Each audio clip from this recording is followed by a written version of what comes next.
Hola, sí, sí. Bienvenidos, buenos días un día más, gracias a los madrugadores que venís siempre a las primeras charlas del festival. Este es nuestro último día y es un momento muy especial en el que estamos aquí con Nerea Córdoba y con Claudia Gray para hablar de su trabajo en las diferentes sagas, líneas argumentales, literarias de Star Wars y en especial en el universo Star Wars creado para los jóvenes adultos.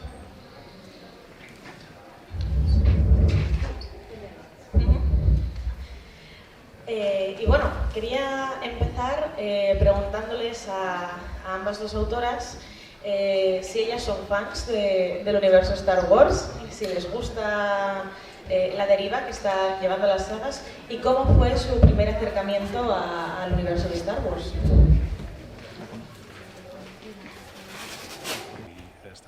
Oh, that's a lot. That is many questions. You go first. Okay, do you mind if I say it in Spanish? Not at all. Hola a todos. Yo he sido fan de Star Wars desde que era pequeña. Mi primer encuentro era cuando siempre teníamos la película en la casa, siempre. Pero cuando nos hicimos, mi hermano y yo, super fans, un compañero de trabajo de mi mamá le dio una caja llenos de juguetes de Star Wars. Ya estaban abiertos, no eran colectibles, pero yo siempre en este momento, ahora que estoy más adulta, yo pienso en este hombre y yo digo, ¿qué pasó en la vida de él que nos dio todos sus juguetes? ¿Qué le pasó si tuvo midlife crisis o algo así? Pero desde ese momento siempre teníamos los juguetes de Star Wars y todavía los tenemos ahora que estamos adultos. Y yo siempre A New Hope fue la película que siempre fue mi película de cuando estoy enferma, cuando estoy triste, yo la pongo y la veo y me hace sentir mejor. Y claro, yo siempre he sido súper fan de Han Solo, porque Harrison Ford es el más guapo. Even I know that.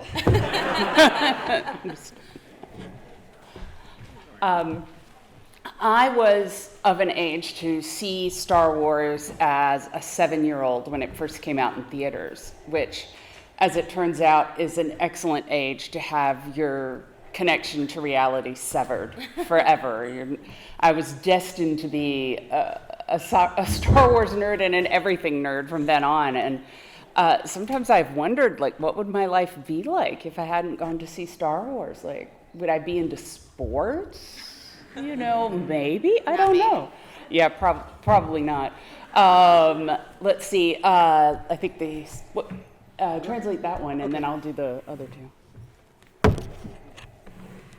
Y cuando estrenaron Star Wars yo tenía 7 años, que resulta que es la edad perfecta para ir a ver una peli y que te corten de raíz cualquier conexión con la realidad y para siempre. Muchas veces me pregunto qué hubiera sido mi vida de no haber ido a ver la película. Está claro que desde que la vi me convertí en una friki, en una nerd primero de Star Wars y después de toda una serie de cuestiones adicionales de toda esta cultura nuestra. Y me pregunto eso, ¿qué me hubiera ocurrido de no haber ido a ver la película? ¿Me hubiera gustado el mundo del deporte? Pues no lo creo, pero no lo sé. Let's see, I think the second question is, how do I like the direction the saga is going? I like a lot of it. There are things that I'm less thrilled about, but that is part of being in a fandom that is living and active, as opposed to a fandom that is closed. I've been a nerd long enough that I've been in both fandoms. In a closed fandom, everybody is sort of free. They're like, oh, there's not any new canon, or the new canon is maybe in a medium that you don't follow. You're sort of free to just dwell on the parts that you liked the most. You don't even necessarily remember the stuff that you didn't like as much. But when it opens up again, then you remember, oh, it's a lot of different things. But I actually think it's a very good thing right now, the fact that we're getting different TV shows and different movies and different kinds of books and comics, because we're entering a phase where not every single Star Wars product has to be beloved by everybody to be successful. We can have things that are much more specifically for kids, and we can have things that have more romance, and we can have things that have more action. So I think it's actually a really great space to be in.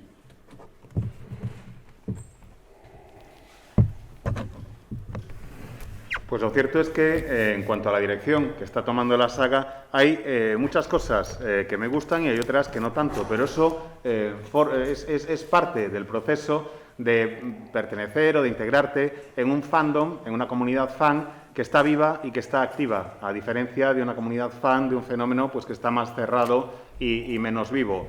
Y sé de lo que hablo porque he estado en ambas situaciones. Cuando se trata de un fenómeno fan cerrado o menos vivo, es algo en el que no hay nuevas aportaciones al canon, en el que puedes quedarte para siempre dando vueltas una y otra vez en torno a los elementos que más te gustaban de la saga que te llame la atención, sea la que sea, y no necesariamente recuerdas lo negativo que se produjo.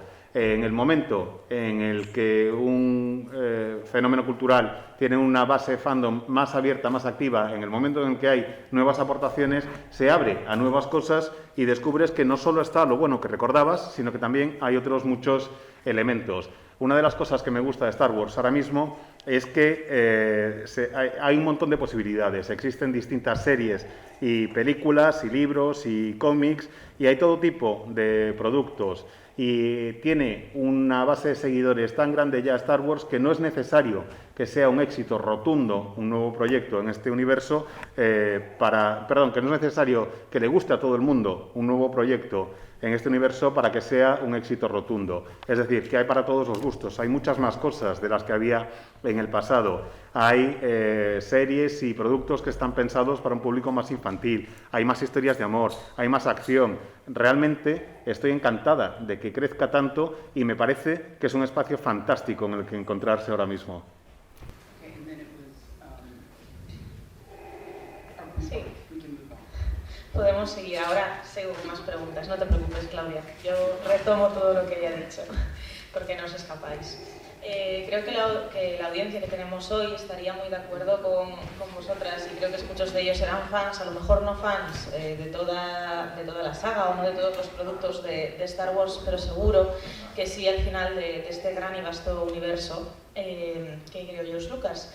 Y quería preguntaros, para vosotras ya entrando más en materia como escritoras, si antes de escribir para esta saga vosotras ya habíais leído alguna novela o alguna historia relacionada con el universo Star Wars y si vino primero ser escritora o escribir para una gran marca o para una gran empresa como sería la saga Star Wars para George Lucas o ahora para Disney. ¿Puedes repetir la última parte? Sí. Perdón, si fue primero escribir tus historias o escribir para esta gran saga.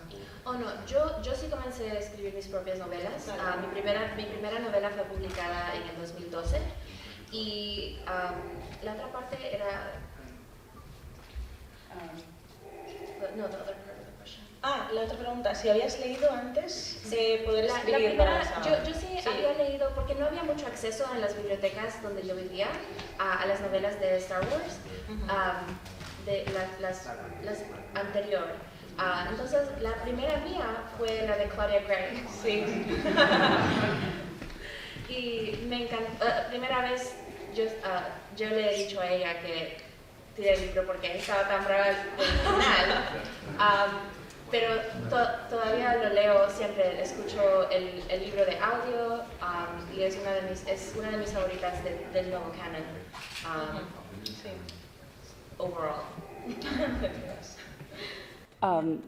To add to that, you have to have written a lot of your own independent published work before you're going to get to write for Star Wars.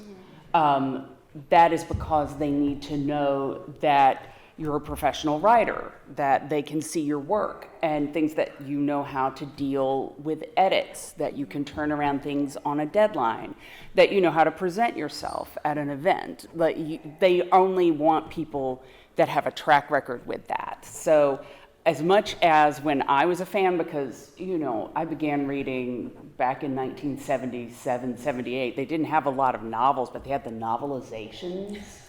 Oh my gosh, I can remember the layout of certain pages. And the first Star Wars writing I ever did, if there was a picture of something with Star Wars in a magazine, in the back there were some blank empty pages, and I taped them on there and wrote captions like it was a photo section. That was my first Star Wars writing.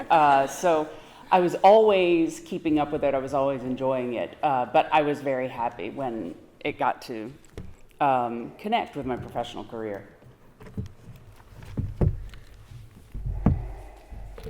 Lo cierto es que tienes que tener una producción de obra propia independiente bastante amplia antes de que siquiera te consideren para poder escribir en el universo de Star Wars. Más que nada porque la gente de Star Wars tiene que ser consciente pues, de que eres una escritora profesional, de que entiendes el proceso de edición y de correcciones, de que eres capaz de cumplir los plazos y las fechas de entrega, de que sabes cómo comportarte en público en un evento, y solo se ponen en contacto con autoras o con gente que tiene todo un largo recorrido, un largo historial en ese sentido, que han demostrado que son capaces de cumplir con todas estas condiciones. En cuanto a mi primer contacto con las novelas de Star Wars, pues fue allá por 1977 o 78, que es verdad que no existían las novelas de Star Wars como tal todavía, pero sí existía la versión novelada o la novelización de la película. Y aún recuerdo perfectamente cómo era la estructura y la presentación del libro. Recuerdo vívidamente algunas de las páginas.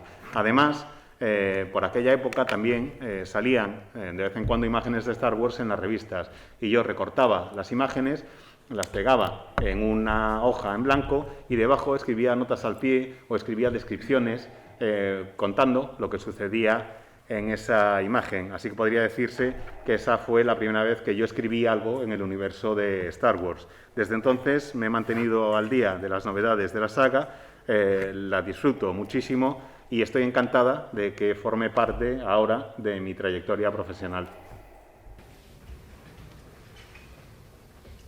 Genial. Nosotros también nos alegramos de que forme parte de tu trayectoria profesional, Claudia, y también de la tuya, Zoraida. Quería preguntaros ahora, ¿cómo fue llegar a trabajar para la saga? ¿Cómo conseguisteis el primer encargo para hacer una novela para la saga? ¿Y qué os animó a continuar con tantas historias que ya lleváis a la espalda? All right, my story is complicated, but okay, it's 1995. The internet is brand new, and I have a 2400 baud modem, which for those of you who are younger, this allowed you to communicate via the internet about as quickly as chiseling cuneiform into a stone tablet and sending it to someone. But it was on your computer, it was amazing. And I very quickly discovered that there were other people that loved this new show called The X-Files. And they were online, and that instead of studying for law school, which is what I was doing then, I could instead just talk about the X-Files. And so, okay. And then I met several people. You know, the first couple of years of the internet, everybody was nice to each other. You know, when I go to schools, teenagers, they don't believe me when I tell them that. But, you know, I got to meet some people, and they were people I sort of stayed connected with, and we discovered we liked other geeky things together, including Star Wars. Well, anyway, one of these people, in the fullness of time, became an editor, and I eventually became a writer. And this editor, whom, again, I had first known because we both thought Mulder and Scully should kiss, it was very important. This is Jen Heddle, and she wound up going to work for Star Wars. And at the time, I didn't think anything of that other than, way to go, Jen, you know, because they had never done young adult books. And at that time, that was the only thing I had written. But then apparently they said, we should do a young adult book. Does anybody know a young adult author who loves Star Wars and writes fast? And Jen was like, oh, I do. And so the moral of this story is that you should ignore law school and goof off on the internet, because that actually did more for my career. It was actually a good choice. I feel very vindicated.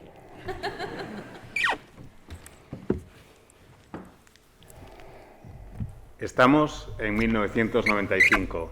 Internet acaba de nacer prácticamente.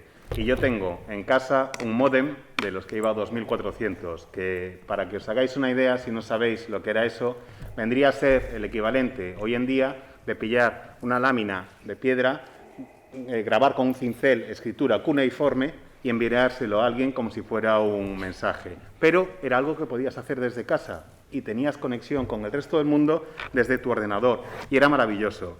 Y me permitió describir a otra gente que tenían los mismos intereses que yo, y me permitió dedicar el tiempo a navegar por Internet en lugar de estar haciendo lo que tenía que hacer, que era estudiar Derecho, o lo que se suponía que tenía que hacer, que era estudiar Derecho.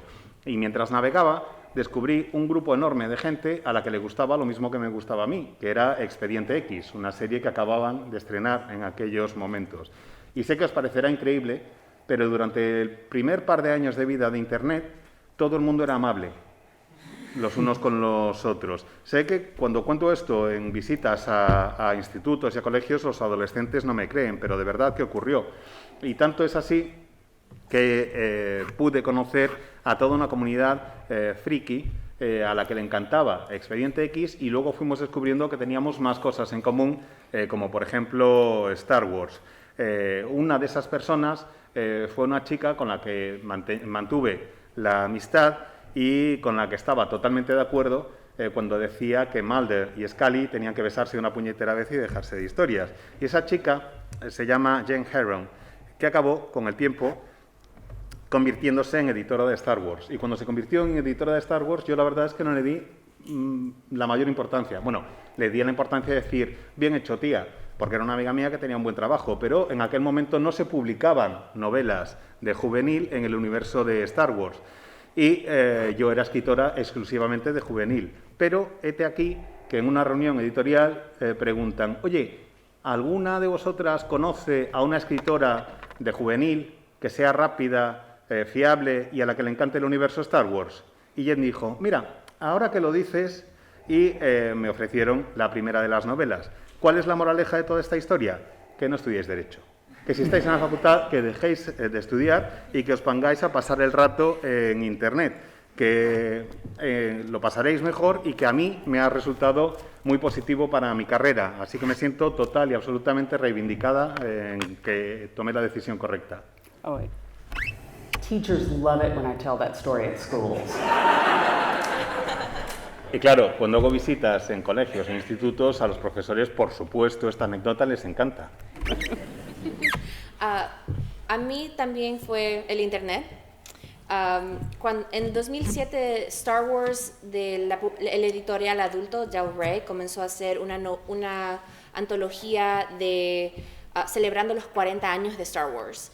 Y yo, antes de eso, yo nomás vi las novelas y para mí eran algo como mitología. Oh, wow, estas novelas las escriben autores reales, pero no era algo que yo pensaba que iba a tener acceso. Pero un día yo hice un tweet que decía, yo quisiera escribir una novela de Poe Dameron jodiendo por la galaxia. Y el día siguiente, una de las editoras contactó a mi agente y le dijo, yo creo que Zoraida es una fan de Star Wars. ¿Tú piensas que ella quiere escribir un cuento corto para esta antología? Y yo dije, claro, ¿cuántos sangres necesitas? ¿Necesitas que firme dar mi primer hijo? Y todas esas cosas. Solo necesitaban el cuento. Y después de eso, el director de Lucasfilm Publishing, unos años después, cuando estaban abriendo el parque de Batuu en Anaheim y los dos Disney Worlds, haciendo Galaxy's Edge, el director me sugirió a mí que si yo quiero escribir una novela juvenil, una novela para adolescentes de romance que se trata en el sitio de Galaxy's Edge. Y entonces otra vez dije, ¿qué necesitas? Y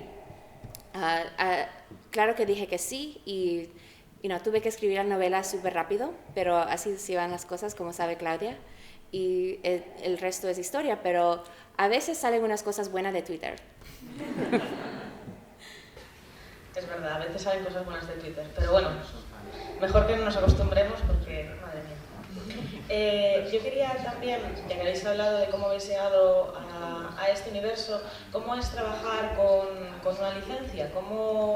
¿Qué libertad o hasta qué punto tenéis libertad para hacer la historia que queréis? ¿Cómo funcionan los encargos editoriales para una licencia como Star Wars?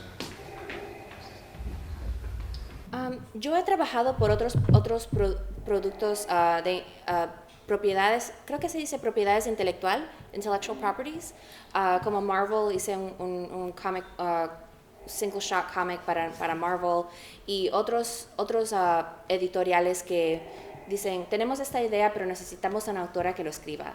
Y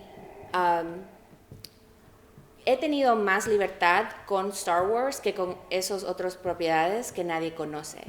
Y yo creo que lo que quiere el editorial de Star Wars es que creamos un producto nuevo, original, que traiga algo al canon y que los fans se van a divertir cuando lo leen. Pero yo sí, trabajando con Story Group es algo muy especial para mí porque primero el libro va a tu editora, después ella te da las notas, dice, esto no está, necesitamos más aquí, más acá, menos de esto, y después va a Story Group, y Story Group te dice, no puedes usar este planeta porque está en otra novela, o me dieron libertad de crear mi propio planeta, que es un anagram de la palabra Ecuador. Entonces puse ese planeta ahí, y James lo pusieron en el canon. Y después, como yo escribí una novela en Batuu, en Galaxy's Edge, tiene que ir al equipo de Disney, Disney Imagineering.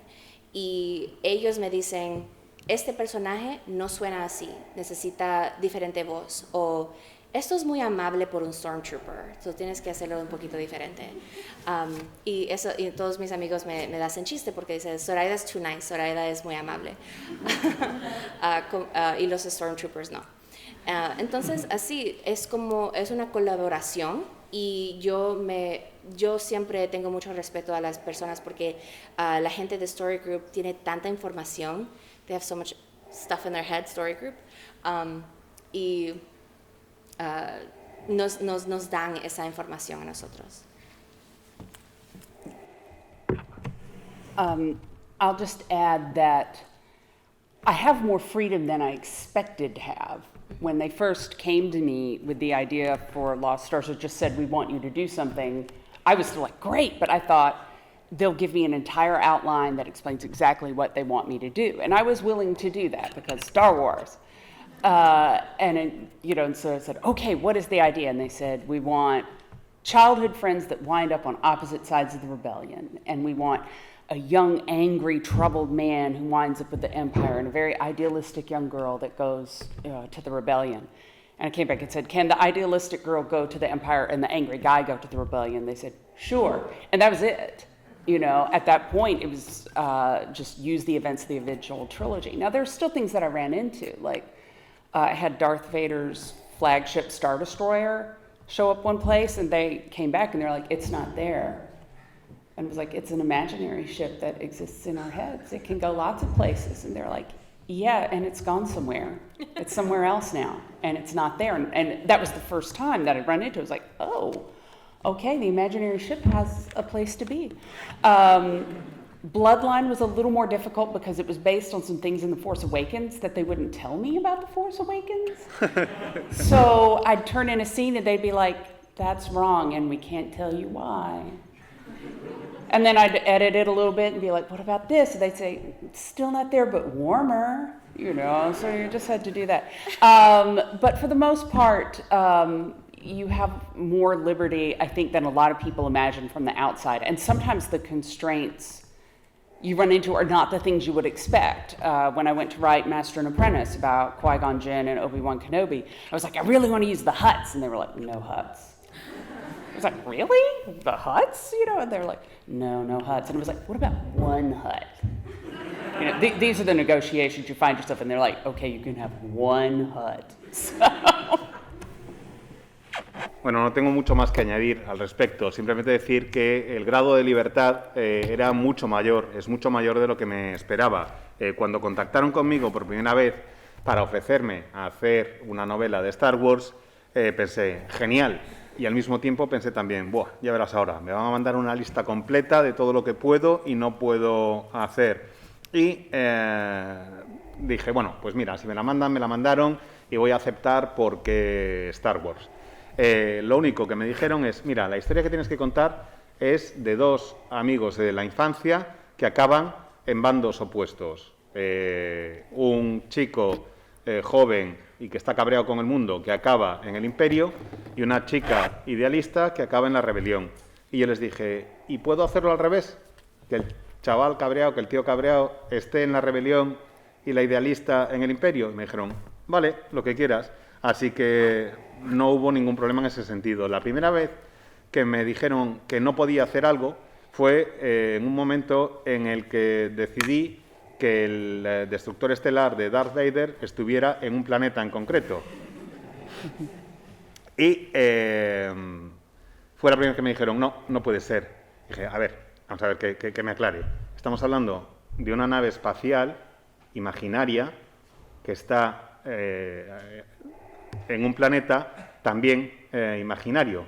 Y me estás diciendo que no lo puedo hacer. Sabes que lo tienes todo en la cabeza, ¿no? Dijeron, sí, es algo que nos hemos imaginado, es algo imaginario, pero está en otro sitio. Y no hubo forma de que cambiaran de opinión, así que no pude hacerlo. En Bloodline había una serie de dificultades añadidas, porque en esta novela hay toda una serie de elementos que tienen que ver con el despertar de la fuerza. Pero claro, no me querían contar de qué iba el despertar de la fuerza. Entonces yo escribía algo y me decían, no, eso no puede ser y no te podemos decir por qué no puede ser. Entonces tenía que reescribirlo y se lo presentaba y decían, uy, todavía no, pero caliente, caliente. Y ese fue el proceso para ir acercándome a la historia que tenía que contar. Es constantemente, a veces, una cuestión de buscar la forma de contar la historia que quieres. Hay mucha imaginación en el universo de Star Wars, pero también hay bastantes restricciones. Cuando escribí la de Maestro y Aprendiz, por ejemplo, yo quería que hubiera un montón de hats. Y me decían, no, de un montón de hats nada. Decía, bueno, pues muchos no, pero un hat, bueno, venga, va, un hat sí. Y eso forma parte del proceso de escritura y de negociación constantemente con la gente de Star Wars. Qué interesante, porque cualquiera pensaría que realmente nos iban a dar mucha libertad y que todo estaría muy pautado, ¿no?, a la hora de escribir estas historias. Quería, antes de que se nos acabe el tiempo, porque yo soy terrible para esto y nunca cedo la palabra al público, preguntarles si tienen ellos alguna pregunta, para la redundancia, para las autoras. ¿Nadie? Otherwise, it's just going to be Darth Vader breathing, guys. Pregunta Claudia si después de High Republic tienen pensado escribir una novela pues, como la de Leia sobre un personaje en concreto. A book like Leia's about a specific character. I don't have any specific plans for that right now. The High Republic is definitely a thing that is still evolving and changing, and it's been great, the response that we've gotten to the High Republic so far, but this also means like, oh, there's probably going to be a little bit more High Republic than we thought there was going to be before. So I really don't know. I don't have a specific plan to do that, but I do know that the response has been great, that Star Wars definitely wants to make, wants to make more, so I think such things are possible. There's nothing that I've slated right now, but I wouldn't count it out. La verdad es que no tengo planes concretos al respecto porque la Alta República, High Republic, pues ha crecido muchísimo, se desarrolla y cambia constantemente. La respuesta que ha tenido ha sido extraordinaria, esperábamos una buena, pero ha sido incluso mejor, y eso hace que, claro, haya cada vez más expectativas y más presión vinculada al proyecto o a las historias de High Republic. Por lo que yo sé, no hay un plan concreto de hacer una novela de las características que acabas de describir, pero es Star Wars. Siempre cabe la posibilidad de que surja algo por el estilo y no tengo claro del todo, en todas las ocasiones, qué es lo que quieren hacer. Quería preguntar si las historias que contáis siempre vienen desde Lucasfilm y os hacen la petición a vosotras, o hay veces que vosotras sugerís una historia y dicen, sí, podéis contar esta historia.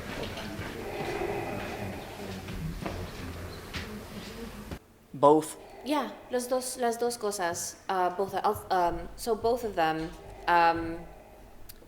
In the anthologies, you write a character, and the character, like I wrote the Tonica sisters and Boba Fett for 2 anthologies, and Asajj Ventress for the little kid, the juvenile middle grade anthology. For A Crash of Fate, I created the original characters and I pitched them the story, and they gave me parameters of what they wanted to happen, and what suggestions of what I could include, to make it feel, I got a Bible, basically, for Batuu, and they gave me, but I still had a lot of freedom, so it's both. Even with Boba Fett, I said, can I write Boba Fett as they're walking, the first time we see the bounty hunters? Can I write the scene where they meet Vader and what Boba Fett is thinking the entire time? And they said yes, so it's pitching, and that we pitch each other. Cuando se trata de una antología te piden que escribas acerca de un personaje. Yo escribí, por ejemplo, acerca de las hermanas Tónica o acerca de Boba Fett. En el caso de algunas de mis novelas de juvenil, como Crash of Thieves, pues se me ocurrieron los personajes, les presenté la propuesta y me dijeron, vale, te los aprobamos, pero también me dieron toda una serie de parámetros que debía seguir y me contaron más o menos qué es lo que esperaban que apareciera en la historia. Me dieron una especie de biblia de documentación para ceñirme a ella, sobre todo en lo relativo a Batuu. Pero también hay bastante libertad en determinados momentos. Por ejemplo, la escena en la que los cazarrecompensas conocen a Darth Vader, les dije, oye, ¿me dejáis que escriba, lo conocen por primera vez, les dije, ¿me dejáis que escriba lo que se le pasa por la cabeza a Boba Fett? ¿Me dejáis que ponga sobre el papel lo que está pensando cuando conoce a Vader? Y me dieron permiso. Así que diría que el proceso en realidad consiste en que nos vamos proponiendo cosas los unos a los otros. I mean, just what she said.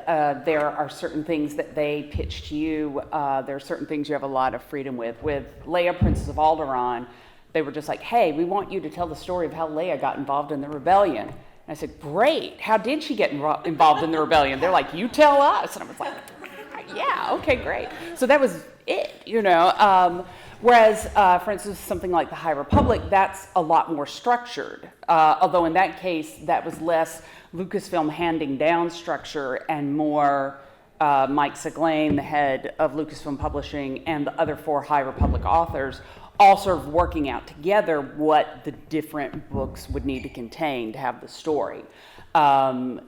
So it's a variety. Sometimes you're very, very free and you're just sort of given some boundary lines. Sometimes they have a very specific need that they want you to fill. Pues simplemente añadir a lo que decía Zoraida, que efectivamente a veces son ellos quienes te proponen el tema o la idea.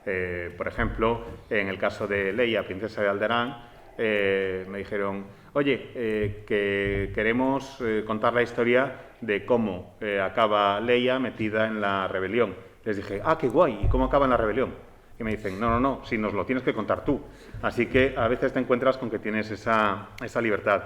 Y otras veces te encuentras con que te marcan parámetros que a lo mejor no vienen directamente de George Lucas, sino que vienen de las editoriales, por ejemplo, de Mike Seglain y de los otros 4 autores con los que hacemos High Republic, Pues en los libros hay que decidir qué es lo que se quiere poner, qué es lo que se quiere incluir y cómo se quiere contar la historia. Así que es un poco una amplia variedad de situaciones. A veces tienes libertad para contar lo que quieras en los libros, simplemente dentro de unos límites, y a veces hay una serie de necesidades que quieren colmar, y para ello te hacen el encargo de que escribas alguna novela.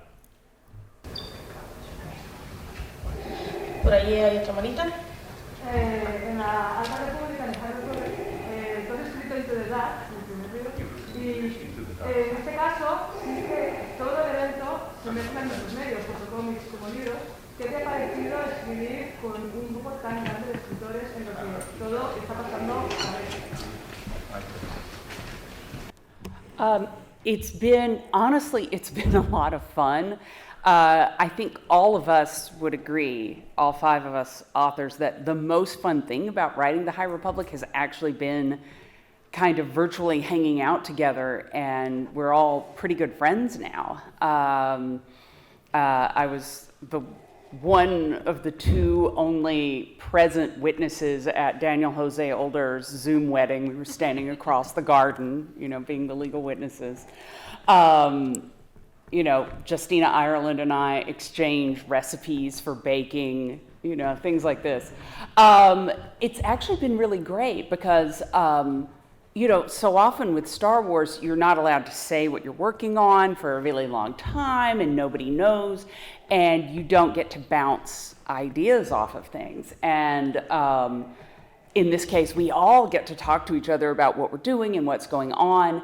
And it's also really useful because if somebody hits a certain boundary, story groups like, oh, don't use that planet, they're actually able to share that information. And we're like, oh, okay, no, that planet gets left very, very much alone. That part has been by far, I think, the most fun part of it. Really getting to have a big collaborative group, and especially during lockdown, we were having video calls every week, and I think it was a big touchstone for all of us. Pues sinceramente ha sido una experiencia muy divertida el colaborar con todo este grupo de autores. Hemos hecho muchas quedadas virtuales y hemos llegado hasta el punto de que he sido una de las 2 testigos en la boda de Daniel José Alderán, y he sido una testigo virtual. Estaban casándose en el jardín y ahí estábamos virtualmente para que legalmente quedara constancia de que había testigos de la boda. Con Justina Ireland, por ejemplo, intercambiamos constantemente recetas de repostería. Nos hemos hecho bastante buenos amigos. Y en Star Wars no siempre te pueden decir qué es lo que tienes que hacer. No siempre sabes exactamente todos los parámetros que tienes que seguir. Y en ocasiones tenemos que ponernos a lanzarnos ideas unos a otros, unas a otras, para ver qué es lo que puede salir adelante y lo que no. Hay que compartir la información de que se dispone, pero no dispones de toda la información necesaria. Y lo más interesante para mí ha sido la colaboración en grupo, sobre todo durante el confinamiento, porque teníamos reuniones semanales para debatir y lanzarnos a intercambiar ideas, y creo que se convirtieron como en un punto de referencia en la semana de cada uno de nosotros y de nosotras. Buenos días. No os preocupéis que llego. Buenos días. Quizá no sea de vuestra competencia en vuestro trabajo, pero viendo lo que pasó con el Mandaloriano, la pregunta es si la gente que hizo las películas anteriores al Mandaloriano llegó a la conclusión de que no era tan complicado hacer algo entretenido. No sé si vosotros tenéis contacto con las 2 partes, las de las últimas películas y las de la gente del Mandaloriano, que demostraron tener bastante más imaginación con menos medios. Muchas gracias. Yeah, all right. I'm answering this as a fan, so get ready. It's going to be a lot longer. Actually, the thing that I think The Mandalorian did the best, and I've argued for this in Star Wars writing, and I try to remember it in my own original writing, is it downscaled the risks and the consequences, and that makes it feel real. The end of The Rise of Skywalker, how many CGI ships are floating around? And they're trying to say, like, oh, look how big and incredible this is. And you're just sitting there going, Whereas The Mandalorian, it's like, there's one TIE fighter after you, and you're screwed. you know, because that's all it takes if it's just you. And they did this time and time again. It's one weapon, it's a couple of people, it's this, it's that. You're only trying to save the one little cutest being in the entire galaxy. And that's enough. Like, you care about, it's not even that you care about it as much, you care about it more when you can contextualize that. And it's definitely something to keep in mind when writing the books, because you do have to provide a little bit of big spectacle, or else people don't feel like they're watching Star Wars, you know, or reading Star Wars. But at the same time, just if you write, 1,000 ships did whatever, that doesn't have the same impact as having a character that readers care about facing a danger that's very easy to contextualize and understand, because that feels scarier. And that's what I take from The Mandalorian, though I think, you know, that was something that was sort of in the head before that. But it's something I hope all Star Wars, and honestly, like all the media, I mean, even Marvel, I have really enjoyed like Loki and WandaVision so much, because, you know, I also enjoyed Endgame, but there's a lot happening, you know, and also it's like, dude, Avengers, you started that with 4 of the 5 Infinity Stones and you still got them all to Thanos, like, really? You know, come on, guys. But having the risks be to just these characters, and having these characters go through these more intimate journeys, that has been really fascinating to me. So I'm hoping a lot of media, even beyond Star Wars, gets this memo. Okay, I'll shut down the fangirl. A esta lo voy a responder como fan, así que preparaos que va a ser más larga la respuesta. A mí me encantó El Mandaloriano, y creo que una de las cosas que hicieron que fue realmente extraordinaria es que fueron muy inteligentes a la hora de escribir la serie, porque rebajaron el nivel, rebajaron el tamaño, si queréis, o la escala de aquello a lo que se enfrentaban. Hicieron que los peligros fueran mucho más contenidos, mucho más de tamaño humano. En El ascenso de Skywalker, por ejemplo, hay un momento de la peli en el que quieren dar sensación de enormidad, y hay un montonazo de naves creadas con efectos especiales, con CGI, que están por ahí volando y esperan que te quedes como abrumada viéndolas, y en realidad tú lo que haces es mirar para arriba y decir, bueno, ¿y esto? Y lo que hicieron en El Mandaloriano es demostrar que eso no siempre es necesario, que a veces basta con que haya un caza TIE que te está persiguiendo, solo uno, pero tú estás solo, y estás en una sensación de peligro inmediato, y no hace falta nada más, porque estás tú solo contra un caza TIE, y eso viene a equivaler a que estás bien jodido. No hace falta más que un arma y un par de personas para crear una sensación de peligro. Y encima una sensación de peligro mientras el prota está tratando de salvar y de rescatar al ser más mono de la galaxia. Con eso simplemente llega, porque te preocupas por los personajes y porque te interesa lo que les está ocurriendo. No siempre es necesario que haya un espectáculo enorme y pirotécnico en la pantalla. No siempre hace falta tener 1000 naves. Lo importante es que el personaje tenga una conexión o sea relevante para los lectores. Ponerles en peligro en una situación que sea fácil de contextualizar. Y eso es lo que hacen en El Mandaloriano, y que me gusta mucho, el rebajar ese tamaño, rebajar esa dimensión del peligro. Es algo que espero que se haga en Star Wars, pero no solo en Star Wars, sino en toda la industria del ocio. Cuando veo series como Loki o WandaVision de Marvel, me parece que están súper bien, porque han rebajado el tamaño y el peligro. Vamos a ver, que Vengadores Endgame está muy bien, pero tíos, que los Vengadores tenían 4 de las gemas al empezar la peli, y aún así les dan pa'l pelo. Es que, en fin, hay que hacer que los personajes sean interesantes. Hay que crear historias que sean un poco más íntimas, que sean un poco más de tamaño humano, y habría que hacerlo, creo yo, no solo en Star Wars, sino en todos los medios, en todo este tipo de sagas y de historias. Sí. Olviden a Helen of Troy, Grogu es el que lanzó 1000 naves. Yeah. Yo pienso igual. Para mí, mi novela, A Crash of Fate, Un golpe del destino, es sobre dos amigos en un planeta muy distante en el espacio salvaje, wild space, o en la margen de eso. Y es sobre la gente regular. ¿Qué está pasando con la gente regular mientras la galaxia está peleando y está en guerra? La vida sigue. Todos en el planeta regular, este planeta, sabemos que aunque haya política, cualquier cosa política, el mundo sigue. Y también es verdad en el mundo de Star Wars. Y eso es lo que se siente verdadero. Pues, como siempre, estamos pillados por el tiempo. A mí me encantaría estar otra media hora, otra hora, otra mañana entera hablando con Zoraida y con Claudia. Seguro que a vosotros también. Esperamos poder verlas otra vez aquí en el festival.